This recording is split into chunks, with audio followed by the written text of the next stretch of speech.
ഇറാന്റെ പരമോന്നത നേതാവായിരുന്ന ആയത്തുള്ള അലി ഖമനേയിയെ വധിച്ച സംയുക്ത ആക്രമണത്തിന് മുന്നേ അമേരിക്കൻ പ്രസിഡന്റ് ഡൊണാൾഡ് ട്രംപും ഇസ്രായേൽ പ്രധാനമന്ത്രി ബെഞ്ചമിൻ നെതന്യാഹുവും തമ്മിൽ ഫോണിൽ ബന്ധപ്പെട്ടിരുന്നതായി റിപ്പോർട്ടുകൾ പുറത്ത്. ഖമനേയിയുടെ വധത്തിലേക്ക് നയിച്ച സൈനിക നീക്കത്തിന് തൊട്ടു മുമ്പാണ് ഈ ഫോൺ ചർച്ച നടന്നത്. ഖമനേയിയുടെ വധത്തിന് 48 മണിക്കൂർ മുമ്പായിരുന്നു ഇരുവരും തമ്മിലുള്ള ഫോൺ സംഭാഷണം ഉണ്ടായത്. സംയുക്ത സൈനിക നീക്കത്തിലൂടെ ഖമനേയിയെ വധിക്കാം എന്ന നിർദ്ദേശം മുന്നോട്ട് വച്ചത് ഇസ്രായേൽ പ്രധാനമന്ത്രി ബെഞ്ചമിൻ നെതന്യാഹു ആണെന്നും ആ നിർദ്ദേശം ട്രംപ് അംഗീകരിക്കുകയായിരുന്നു എന്നും റോയിട്ടേഴ്സിൻ്റെ ഈ റിപ്പോർട്ടിൽ പറയുന്നു.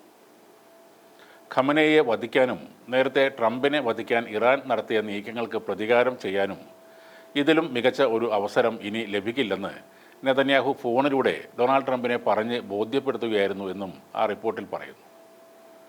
അതുവഴി ഇറാൻ്റെ ഭരണകൂടത്തെ മാറ്റി സ്ഥാപിക്കാനുള്ള ഒരു സാധ്യതയും ബെഞ്ചമിൻ നെതന്യാഹു ചൂണ്ടിക്കാട്ടിയിരുന്നു. 2024 ഡൊണാൾഡ് ട്രംപ് അമേരിക്കൻ പ്രസിഡന്റ് സ്ഥാനാർത്ഥിയായിരുന്ന സമയത്ത് അദ്ദേഹത്തെ വധിക്കാൻ ഇറാൻ ഗൂഢാലോചന നടത്തിയെന്ന് ചില റിപ്പോർട്ടുകളുണ്ടായിരുന്നു. ഖമനേയി തൻ്റെ ഉന്നത ഉദ്യോഗസ്ഥരുമായി ടെഹ്റാനിലെ ഒരു കെട്ടിടത്തിൽ കൂടിക്കാഴ്ച നടത്താൻ പോകുന്നുവെന്ന രഹസ്യ വിവരമാണ് ഈ ആക്രമണത്തിന് വഴിയൊരുക്കിയത്. ഈ കൂടിക്കാഴ്ച ഫെബ്രുവരി 28 ശനിയാഴ്ച രാവിലെ ആക്കി മാറ്റിയ വിവരം ലഭിച്ചതോടെയാണ് ഡൊണാൾഡ് ട്രംപ് ആക്രമണത്തിന് പച്ചക്കൊടി നൽകിയത്. ഫെബ്രുവരി 27 ട്രംപ് ഓപ്പറേഷൻ എപ്പിക് ഫ്യൂറി എന്ന സൈനിക നീക്കത്തിന് ഉത്തരവിട്ടു. പിറ്റേ ദിവസം ഫെബ്രുവരി 28 ശനിയാഴ്ച രാവിലെ ഇറാനിൽ ബോംബാക്രമണം നടന്നു. ഖമനേയി കൊല്ലപ്പെട്ട വിവരം അന്ന് വൈകുന്നേരം ഡൊണാൾഡ് ട്രംപ് ഔദ്യോഗികമായി പ്രഖ്യാപിക്കുകയായിരുന്നു. അതേപോലെ ഇറാനെതിരെ യുദ്ധത്തിന് അമേരിക്ക ഇറങ്ങാൻ കാരണക്കാരൻ പ്രതിരോധ സെക്രട്ടറി പീറ്റ് ഹെഗ്സത്ത് ആണെന്ന് ഡൊണാൾഡ് ട്രംപ് പറയുന്നു. ഇറാനെതിരെ സൈനിക നടപടി ആരംഭിക്കണമെന്ന് നിർദ്ദേശിച്ച തൻ്റെ സംഘാംഗങ്ങളിലെ ആദ്യത്തെ ആൾ പീറ്റ് ആണെന്ന് തിങ്കളാഴ്ച മാധ്യമങ്ങളോട് പ്രതികരിക്കുമ്പോഴാണ് ട്രംപ് പറഞ്ഞത്. ഞാൻ നമ്മുടെ വലിയ ആളുകളെ പലരെയും വിളിച്ചു. എന്നിട്ട് ഞാൻ പറഞ്ഞു, മിഡിൽ ഈസ്റ്റിൽ നമുക്കൊരു പ്രശ്നമുണ്ട്. ഇറാൻ എന്നറിയപ്പെടുന്ന ഒരു രാജ്യമുണ്ട്.